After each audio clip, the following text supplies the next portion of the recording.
The 5th District Court of Appeals in Dallas, Texas is now in session. Justice Whitehill presiding. Okay, well, howdy y'all. Welcome to the 5th Court of Appeals. We'll call cause number 0519-00562, Silver Star Title versus Marquis and others. Y'all are familiar with the timing rules. I don't need to go over those.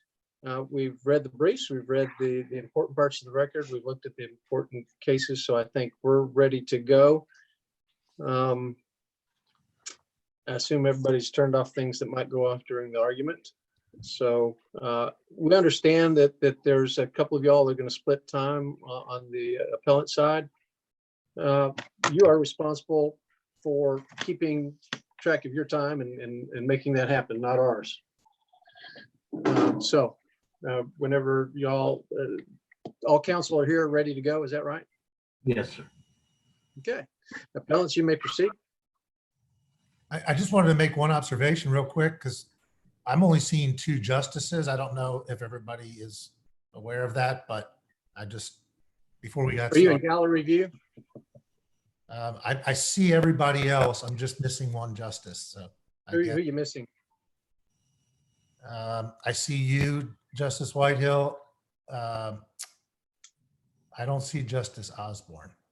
She's at the very bottom of my screen. Can you all, everybody else here? It's okay. I just wanted to make sure that. I can see you. I apologize. There you are. Okay. My apologies. I didn't mean to interrupt. I'll just mute myself and get going now. All right. Appellant, whenever you're ready. Thank you, Your Honor. May it please the court. My name is Lance Caulfield, and I represent the appellant in this case, Sendera Title. This is a breach of contract case in which the alleged breach of contract was the filing of an interpleader. Now, that interpleader was filed by an escrow agent after the funds that were deposited into the registry of the court became disputed between the purchaser and the buyer in a sales contract. And that interpleader cannot be a breach of contract for 3 reasons. First, because Sendera was not prohibited from interpleading by any contractual provision.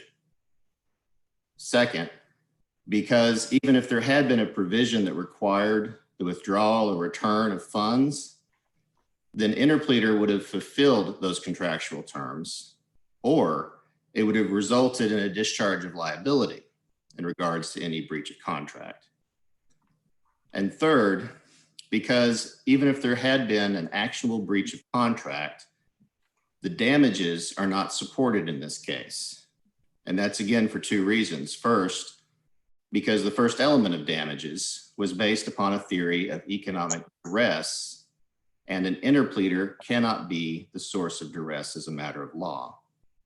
And the second element of damages was attorney's fees, and those failed to withstand the element requirements that are set forth in Rormus. Now, before I address those 3 primary issues, and there are subsidiary issues in the brief, but those are the 3 issues that I think are really the most important ones. I'd like to briefly address the amicus if I could. There was an amicus brief that was filed by the Texas Land Title Association. That amicus brief points out that escrow agents are in a very unique position when it comes to disputes over funds. In fact, what the amicus brief makes clear is that escrow agents must remain neutral, and they cannot explain contractual obligations, much less determine contractual obligations when disputes arise between the parties to which they owe fiduciary duties, equal duties. Now, they cite this court to a decision called Bell versus Safeco, a decision from this court, in which this court noted that that neutrality must be maintained to such an extent that it is even inappropriate for an escrow agent to explain the consequences of a contractual provision when they are requested to do so by one of the parties.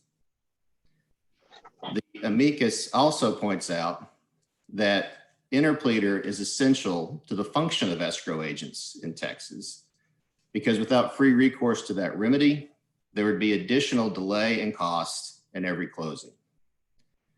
With those policy reasons and with the amicus's position in mind, I'll turn to the first issue if that's appropriate.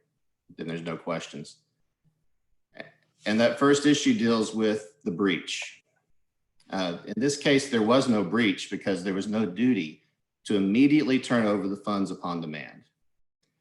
Now, the amicus, when they cited the Safeco, I looked at cases citing Safeco, I analyzed that decision, and I found a case named Equisource Realty Corporation versus Crown Life Insurance Company that I wish I'd found for my brief. And that decision, which is at 854 Southwest 2nd, 691, a 1993 decision from this court, notes that an escrow agent's duties must, quote, be strictly limited to those defined by the escrow agreement. And so we turn first to what were the escrow agent's duties? How were they limited? What were their obligations under the agreements? The first agreement is the purchase agreement, and that contract permitted interpleader. It permitted interpleader of the escrow money. It did not address interpleading the purchase funds because it did not contemplate purchase funds being delivered until closing. Now, that purchase agreement is at tab 11, page 20 of our brief. And it was between the buyer and the seller. When Sendera signed it, and that's on page 20 of the purchase agreement, it signed it only to accept the earnest money subject to the terms and provisions of the purchase agreement. And that purchase agreement under section 16 expressly permitted Sendera to hold the earnest money or interplead it at its discretion in the case of any dispute. As such, there can be no breach of contract for interpleading the funds for the earnest money because it was expressly permitted under the agreement. I'm trying not to speak over it, Justice, and so if I hear a noise, I'm stopping. I apologize. Oh, that's fine. Now, the appellees will argue, most likely, that silence as to permission to interplead other funds means you couldn't interplead those funds. And I don't see how that's a correct interpretation of the contract under Texas law. Under Texas law, additional provisions should never be engrafted into a written agreement unless they're necessary to the purpose and performance of that agreement. Now here we have a written agreement that expressly permits interpleader, does not mention interpleader for purchase funds. If we're going to engraft a restriction anytime interpleader is not specifically permitted in a purchase agreement, then we're really going to throw things for a loop here in Texas, because anytime anything is deposited with an escrow agent and it's not specifically delineated to have a right to interplead those funds, interpleader will never be appropriate. That's the sort of fear that the amicus is representing in this case. They're afraid of that sort of result. And in fact, that sort of result is contrary to appropriate rules of construction. We cite in our brief the utilitarian rule that says if you have a business contract, then it should be interpreted in a way that makes sense in light of the business that's being conducted. It makes no sense to prohibit escrow agents from ever using Rule 43, a right that they have to use in the form of interpleader, when that function is particularly important to them being able to serve as neutrals. Now, the purchase agreement doesn't prohibit interpleader, and so appellees have recourse to the escrow instructions. So counsel, it's your position that anything not specifically prohibited by the contract is allowed to be interplayed, to be part of the interpleader? Is that what I'm understanding? Anything that is put into anything that's entrusted to a third party that doesn't have a claim to it can be interplayed under Rule 43. Yes, Your Honor. And when the contract is drafted, it's contracted with acknowledgement of the law, and it expressly permits interpleader under similar circumstances. In fact, Rule 43 only requires that there be conflicting claims. As the Clayton case points out, the other requirements come from the common law. But to get back, if I've answered your question, to get back to the discussion of these escrow instructions, which they claim required return of funds. Yes. The escrow instructions defined the closing documents that needed to be returned. It did not include the funds in those closing documents that needed to be returned. And so claiming that creates a demand return obligation doesn't comport with the language of the agreements. In fact, the agreements themselves state that the right to withdraw only exists prior to consummation and funding. So the right to withdraw, the closing documents, is separate from funding. And the inclusion of funds and a definition of purchaser's closing documents in the purchase agreement, and that's in section 12C, does not contain a return or withdrawal obligation. And so the more specific definition that's found in the escrow letters controls and does not require a return upon demand. Now, appellee's argument then that there was a breach of contract fails for at least 3 different reasons. First, because Sendero only agreed to accept the earnest money pursuant to the terms of the agreement, and those terms did not retire the immediate return of any funds. Second, because the more specific supplemental escrow instructions carved funds out of the definition of closing documents that needed to be returned upon demand. And third, because the limitation provisions that we'll probably hear about were between the parties. They were between the purchaser and the seller. And Sendero did not agree to be bound by those provisions. It had no obligation to interpret those provisions. And in fact, doing so would have been contrary to its role. Let's turn then to the second point, which is that even if there had been an obligation to return or pay, then interpleader fulfilled that obligation. Now, first, as the PetroSource Partners versus 3B Rattlesnake case discusses, whenever there is a contractual obligation to pay, interpleader fulfills that obligation. And so whenever you have a functional equivalent of payment in the form of interpleader, like we had here, a contract is not breached. But separate and apart from that, when the only potential liability here is discharged. The excuse for payment or satisfying payment principle would only apply if there was a justifiable basis for the interpleader, right?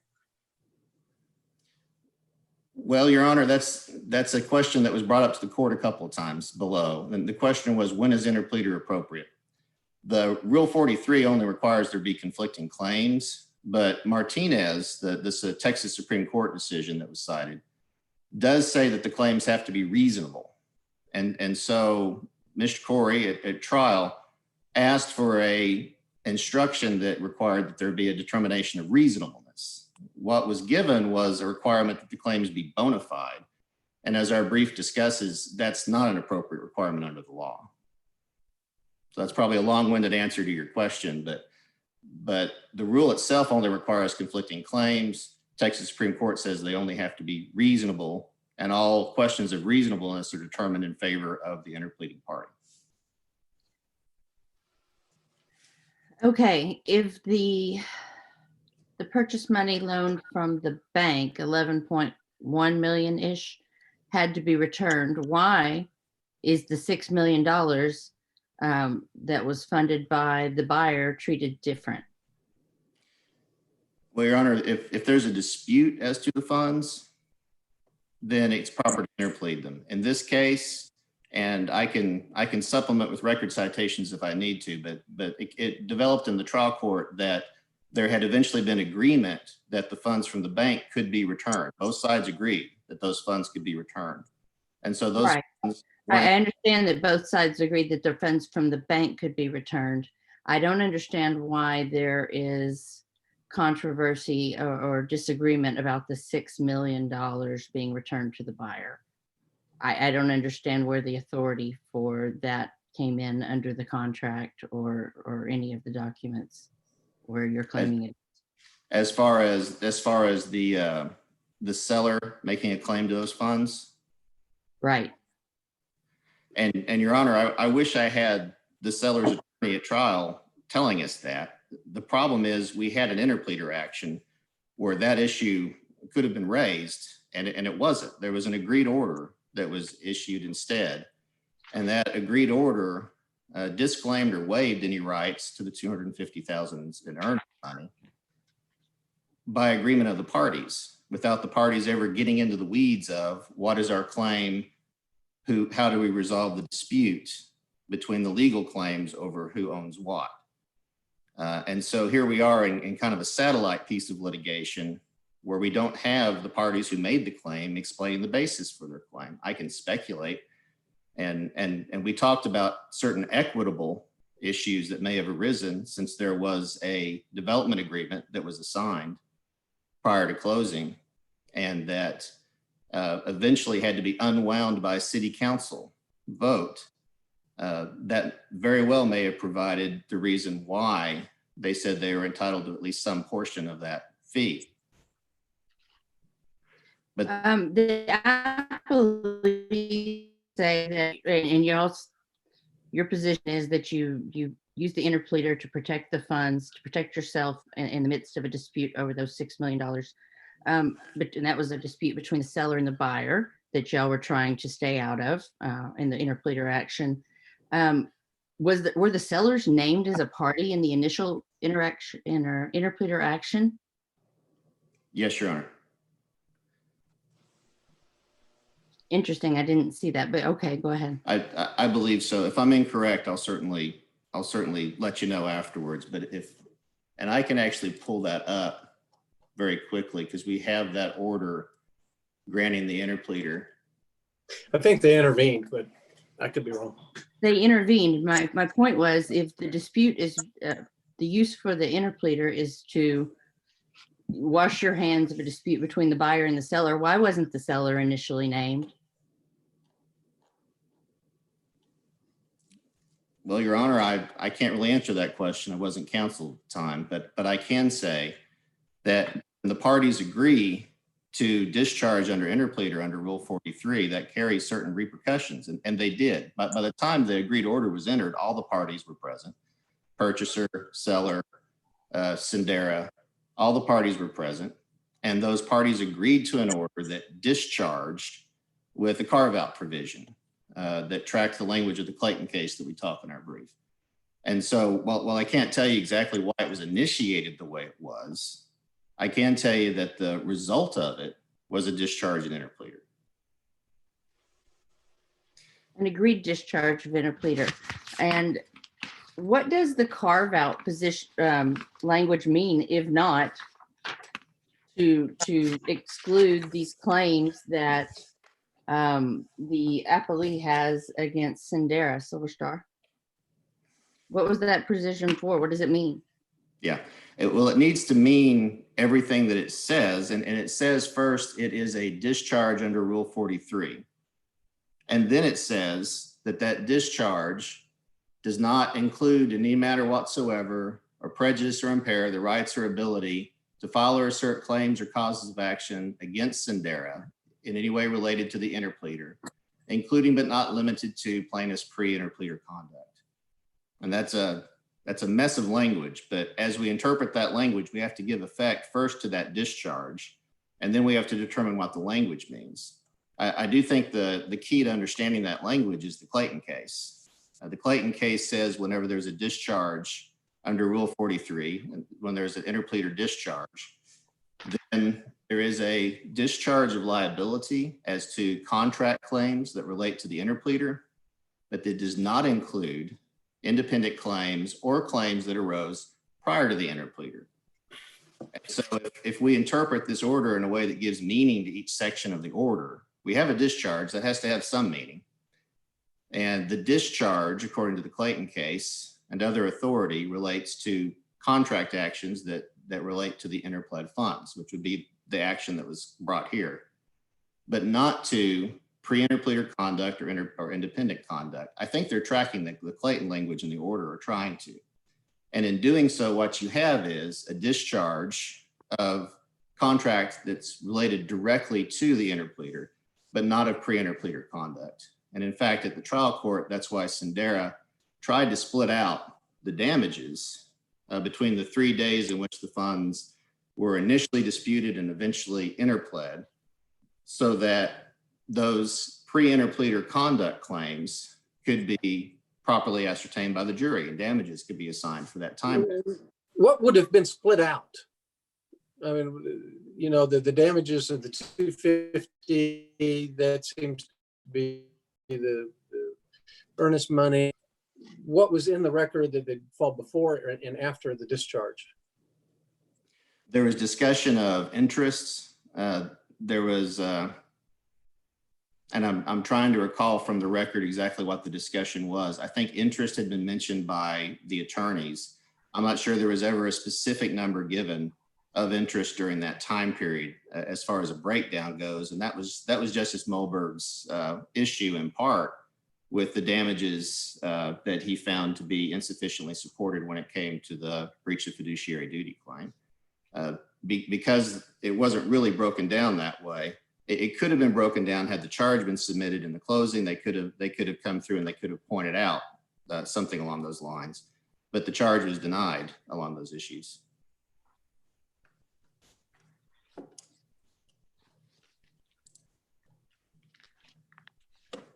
Okay. All right. I apologize. So there's one other issue that relates to that charge. In particular, there's going to be an assertion, I think, that the charge error was not preserved because it wasn't made during the official charge conference. There was charge complaints that were raised earlier. This court's not addressed that issue, but the San Antonio Court of Appeals has when it talks about when or the timing of objections. And there is no requirement in Payne that the objections be raised during a formal charge conference. Instead, they were raised here in a rather prolonged discussion with the court during the informal charge conference that gave the court appropriate notification of the error. Thank you.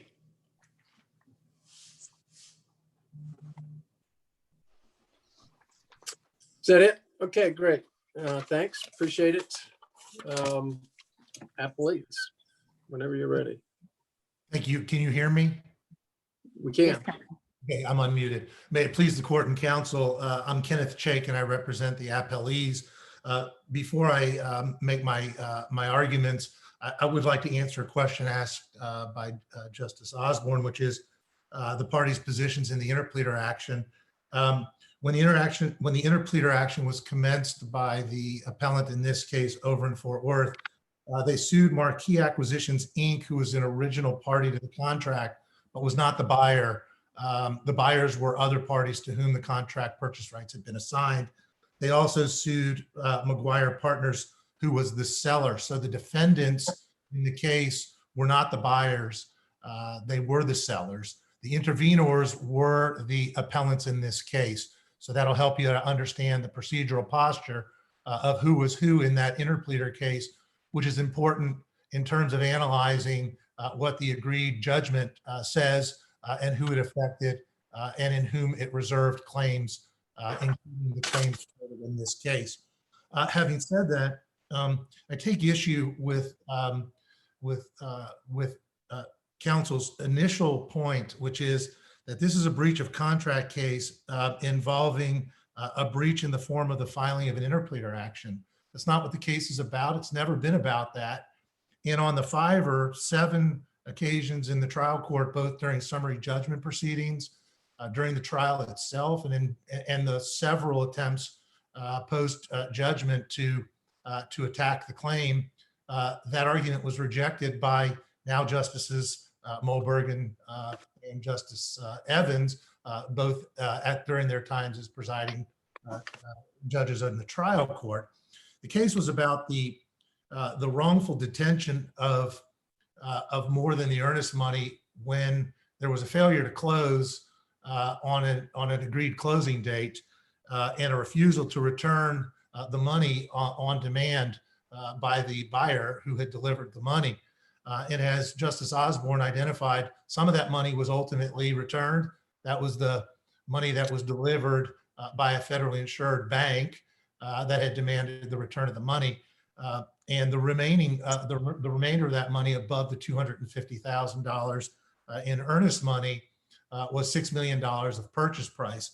And what's important to note about that is Section 12C of the contract itself defines purchaser's closing documents to include the purchase price. So in this case, when it came time to attempt to close the transaction, there was escrow instruction letters that demanded the return of all the purchaser's closing documents. There was a demand made, and there was a refusal on the part of Sendera Title to return at least the purchase price money. And there was also, I'm sorry, just Yeah, let's assume hypothetically, not saying that it's the case, but let's assume hypothetically that the sellers had a legitimate, bona fide, reasonable, whatever claim to the $6 million. And your position is, notwithstanding that bona fide claim, the escrow company, title company, had a contractual duty to give the $6 million back immediately on demand and could not, as a matter of law, put the money in escrow. Is that your position? it is given the provisions of this contract, yes. Okay, point to me the provisions that say, assuming there's a legitimate competing claim, a bona fide claim, that the title company could not legally interplead the money. Well, there isn't a provision that says it in those words, but if you harmonize several provisions of the contract, you find the prohibition on interpleading anything more than the earnest money. And that is, and if you'll give me a second, I'll tell you the specific provisions of the contract on that point. And that is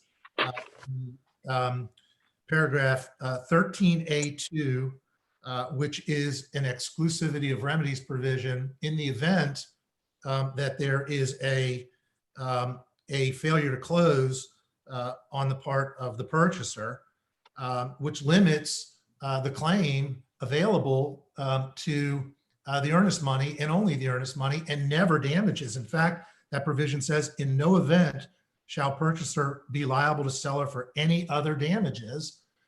For failure to close, but there could be other things related to the transaction, couldn't there? But that's what was at issue in this case, was an allegation of failure to close. Now, if there had been a claim for breach of contract in some other form or something else, I don't know. I've not really analyzed the question because we've only looked at it in the context of what was happening here. And there's an important second distinction here, which is the section 16D limitation on interpleader. There is an express provision regarding when interpleader can occur. It limits it to the earnest money only. And you have to read that in conjunction with paragraph 13A2. And then you have an additional factual issue here, which is the only time that a remedy is available of any kind with regard to this contract to the seller is when they terminate the contract. Okay, then they can pursue those remedies, and that remedy is the earnest money. But in this case, the record is clear and it was undisputed that the contract was never terminated. So in the absence of termination, there would never be an opportunity for there to be any type of dispute that would allow for interpleader of more than the earnest money.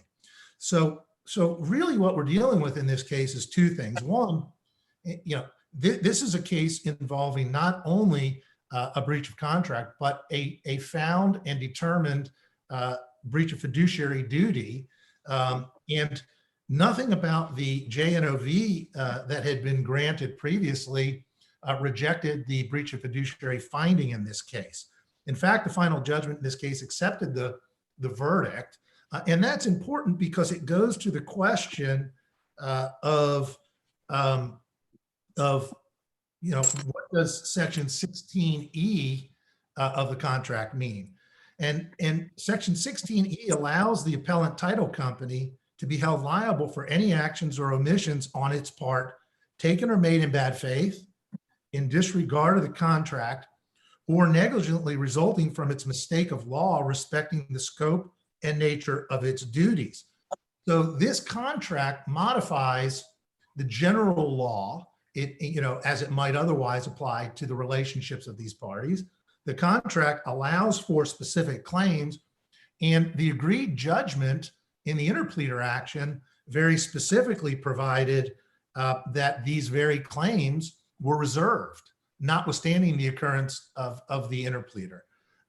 And so you have a circumstance here where the first thing that the court has to ask, given the complaints on appeal, is could Sendera be sued for the breach of contract relating to its actions as an escrow agent, given the language of the agreed judgment in the Fort Worth case? And the answer is unequivocally yes. In fact, if the court looks at the record, volume 5, reporter's record, page 80, pages 163 to 164, Mr. Brown, the representative and a lawyer, by the way, of Sendera Title, explained that the agreed order was entered, and notwithstanding the interpleader, the title company remained exposed to the very claims that were asserted in this case, although he didn't think they had merit, and that either the seller or the buyer could assert claims based upon the pre-interpleader conduct.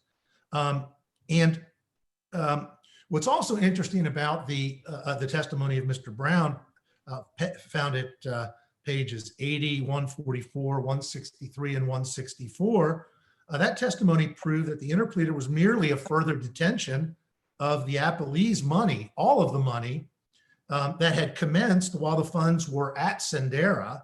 But isn't that true of every interpleader? I mean, when you interplead, the stakeholder is always, by virtue of depositing them in the court's registry, has engaged the process of detaining the funds. I mean, isn't that true in every interpleader case?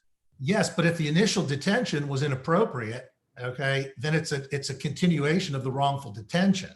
But And, isn't that true in every interpleader case? well, not every interpleader case is wrongful, okay, or involves an interpleader of more than what is authorized under the circumstances and under the contract. And what's important to note about that is the last part of Mr. Brown's testimony that I was referring to is he conceded that the interpleader achieved the objective of the seller, which was to get the earnest money, okay, without having to prove an entitlement to it. And what's Well, okay, let's back up there, because I'm trying to figure out how the buyers were hurt by this interpleader. The $6 million is in the court's registry. It's not going anywhere. They don't have to worry about that until the case is over. They have the right that the parties are teed up. They're in front of a court. They can litigate the $250,000 all day long. So how are they hurt by this? Well, you know, to answer the question assumes that the complaint is about the occurrence of the interpleader. It's not. But that's the damages, though. Well, no. But the damages I'll come back to. But the complaint is that the money was detained and not returned, okay, in accordance with the requirements of the escrow instruction letters when the transaction didn't close, and the detention of that money at the request of a party who had no rights to it. The damages were proven in this case to include a forfeiture of the earnest money in favor of the seller, where the seller didn't have to prove entitlement to it in order to get back the $6 million that shouldn't have been interpleaded in the first place. That money belonged to the buyers, and they made a decision to give up their right to a claim To a claim, right? to the claim for the $250,000 against the sellers in order to get back their $6 million without continuing the detention of that money. But in order for that $250,000 to be a loss or to be a damages, didn't the buyers have to come in and prove that had that claim been litigated, they would have won it? No, they didn't have to, because in this particular instance, they established that the detention of that money in the first place, meaning the rest of the money, had been used for the purposes of advancing the position of the seller to recover that money without having to prove entitlement to it. And the remainder of the damages that were awarded on that issue were the costs to pursue that money, including some attorney's fees and other expenses that were incurred to recover that money. But in this particular instance, the only reason that was a recognizable damage is because the agreed judgment allowed for the pursuit of a claim against Sendera for that money, okay, for having wrongfully detained it along with the rest of the money in the first place. In other words, if Sendera had only interpled the $250,000 and not the $6 million, okay, there would have been no injury in the form of the loss of the $250,000 that my client was otherwise entitled to recover. And for the, you know, and if the record isn't already clear on this, we were entitled to the return of the earnest money as well, because there had never been a termination of the contract by Sendera when it claimed that it had the right to the earnest money, and the contract provided that they weren't entitled to the earnest money unless they terminated the contract. And all of that was established in the record. But isn't that something that could have been litigated in the interpleader case? It could have been, but as part of the settlement of the interpleader case, the decision was made to transfer that responsibility and liability, if there was a claim for it, to Sendera. And there was a carve out allowing for the pursuit of those very claims, which is what this case was all about. And this is what the case was.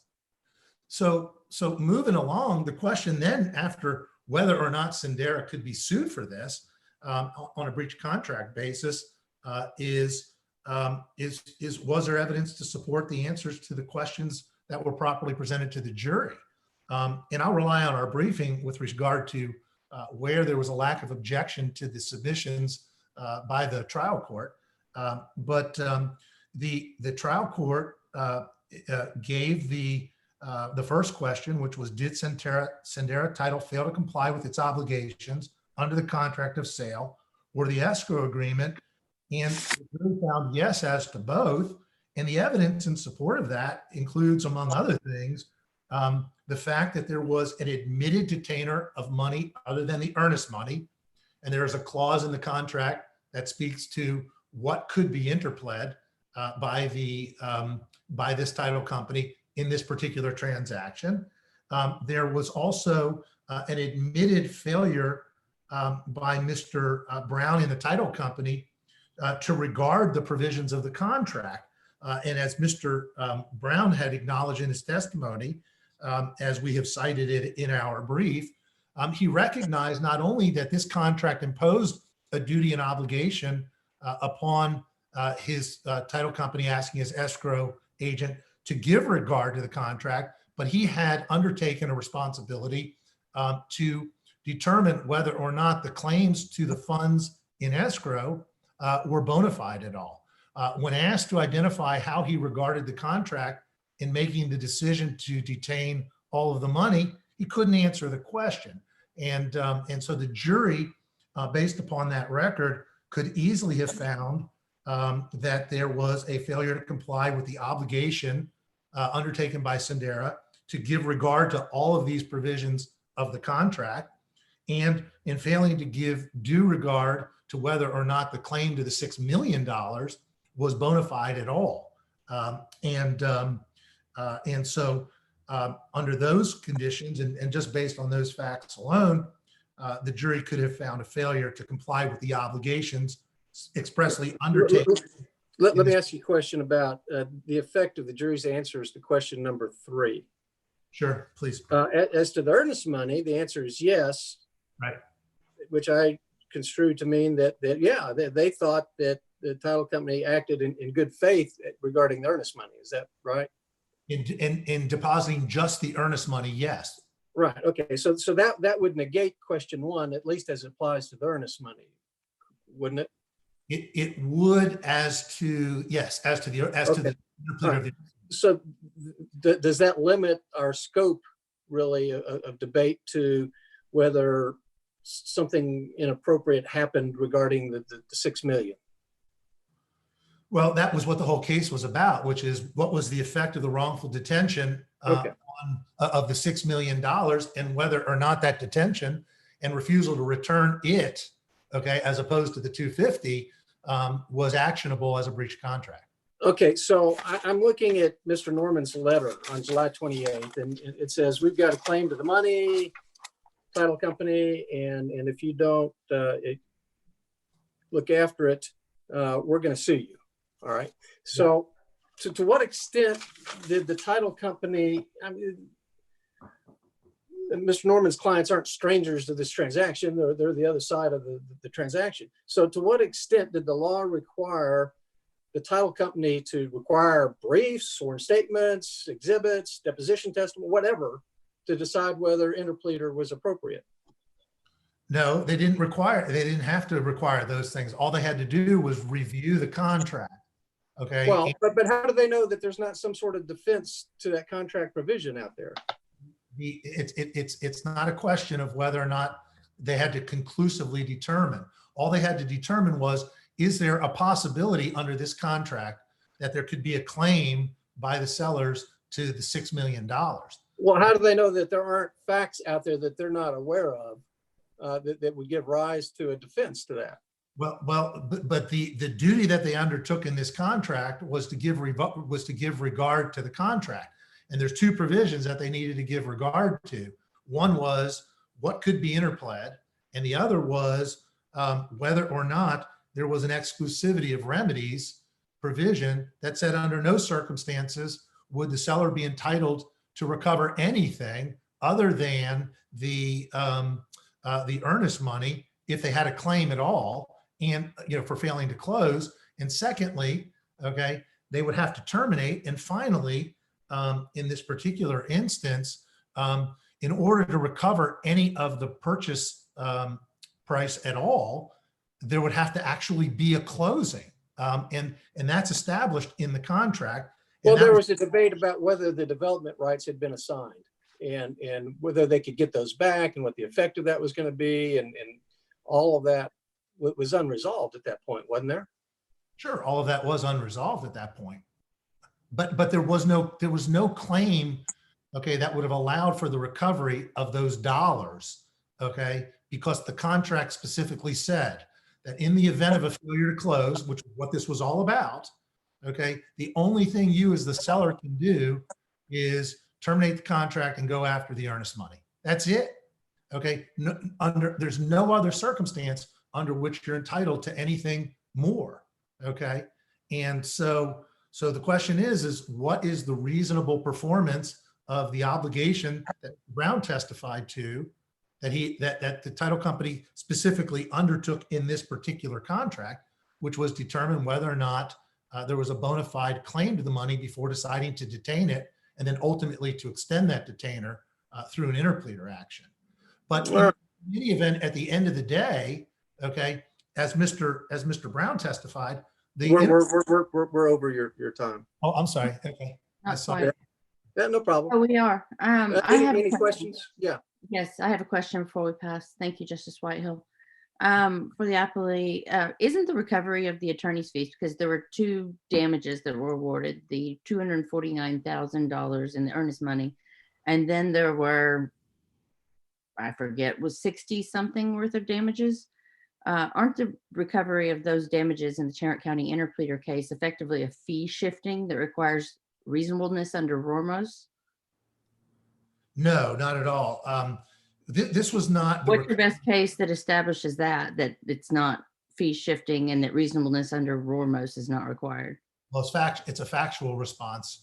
The claim for the earnest money loss was the damage. Okay, that was in part awarded.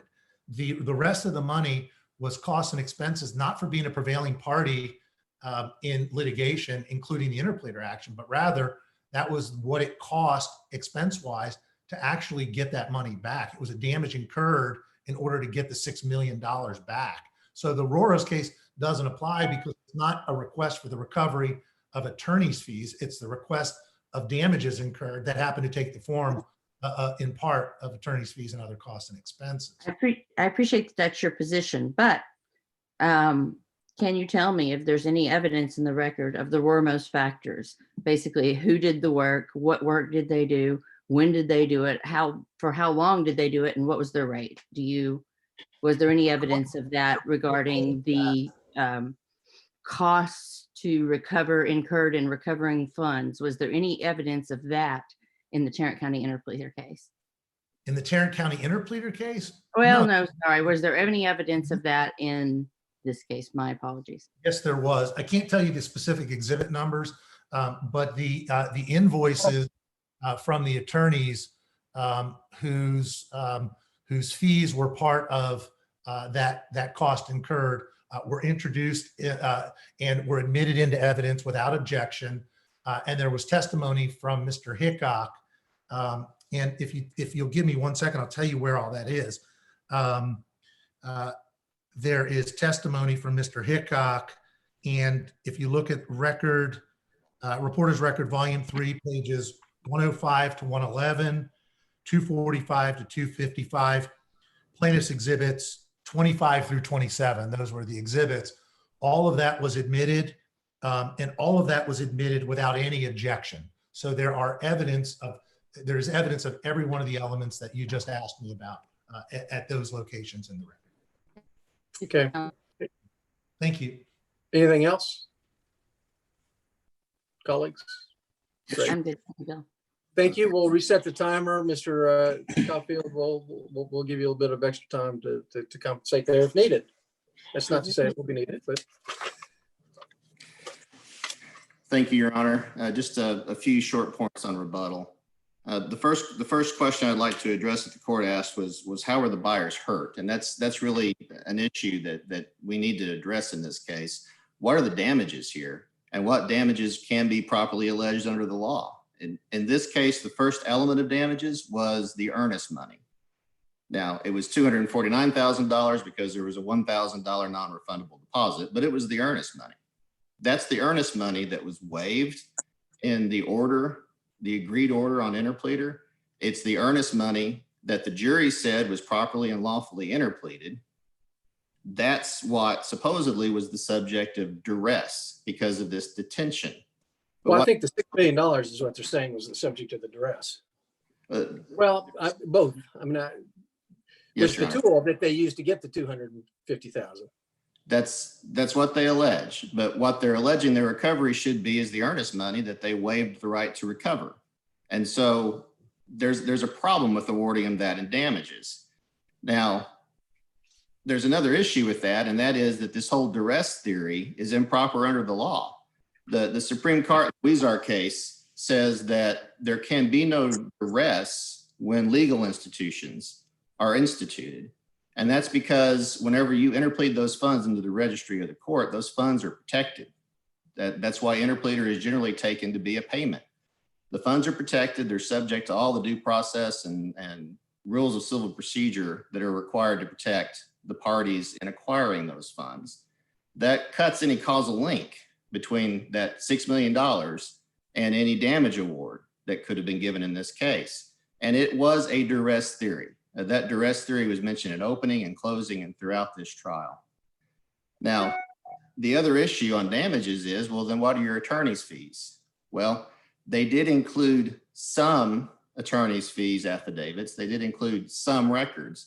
But as we outline in the brief, those pieces of evidence don't satisfy Rormus. They don't give a description of the necessary procedures that were taken in the case, who did them, what their rate was, how long it took them to do those specific procedures.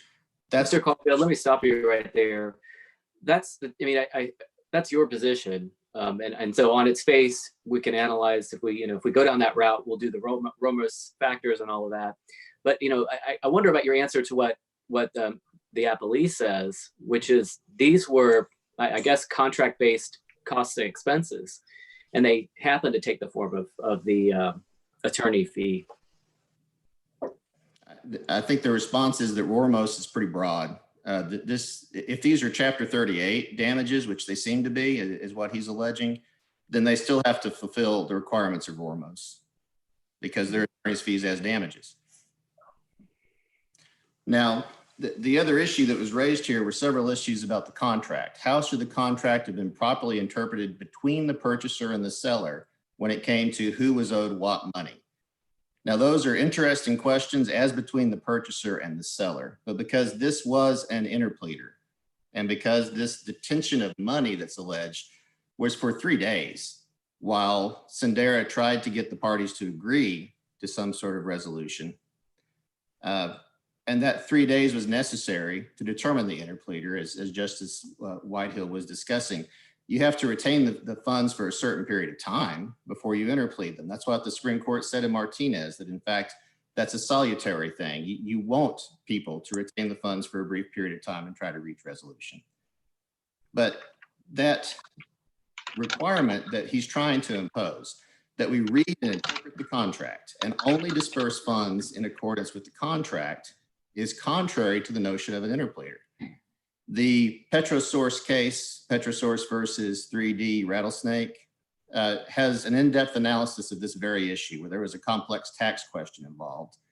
And the court said, you're not required to speculate at your peril what a jury might make of a factual issue or what a court might make of a legal one whenever you're entitled to an interpleader.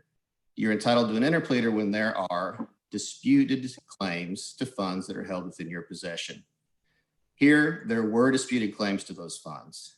The contract doesn't define all the risk, doesn't define all the rights to that money. As Justice Whitehill was getting at, a contract sometimes can be exceeded whenever you are looking at equitable principles as far as recovery of money. It wasn't Sendera's job to look beyond that contract and try to determine all of the risk factors and decide who should have received the money. It did what it had to do as an escrow agent, remain neutral as to the contract interpretation, and rely upon Rule 43 and its protections under the interpleader statute. And in doing so, it did not breach any contract. Thank you. All right, colleagues, any questions? None from me. None from me.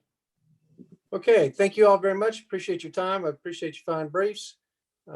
This case is submitted. This court is in recess. We'll issue an opinion at our earliest opportunity.